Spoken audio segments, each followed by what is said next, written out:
Today we're going to review the installation procedure for a Minn Kota Raptor shallow water anchor to a jack plate adapter bracket.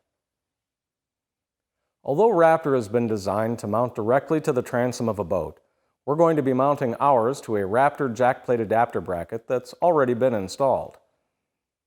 Find step-by-step instructions for the jack plate adapter bracket installation and other Raptor assembly instructions on our YouTube channel.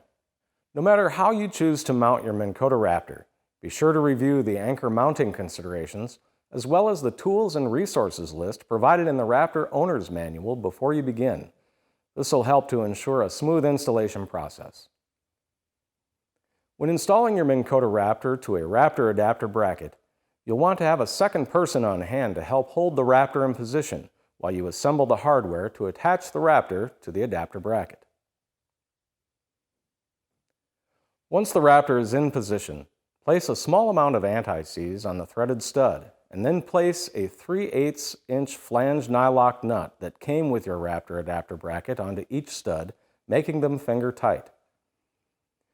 You'll notice that the Raptor jack plate adapter bracket comes with this red plastic hardware retainer installed. This is meant to align the hardware to the mounting holes in the Raptor bracket, simplifying the installation process. This part must be removed before tightening down the mounting hardware. Next, you can remove the red plastic hardware retainer by pulling on the slots on the side. The retainer should break at the notch toward the bottom of the retainer. This part can now be discarded and the hardware can be tightened.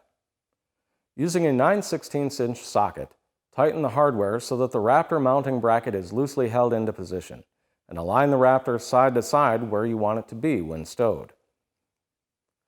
Turn the outboard engine fully side to side to ensure there is proper clearance between the Raptor and the cowling of your outboard engine.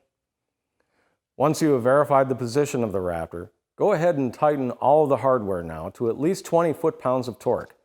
It's a good idea to periodically inspect all of your mounting hardware to ensure that everything remains tight. The next video will look at placement and installation of the hydraulic pump in the bilge area. To view this and other instructional videos in the series, visit minnkotamotors.com and find us on YouTube under Minn Kota Motors.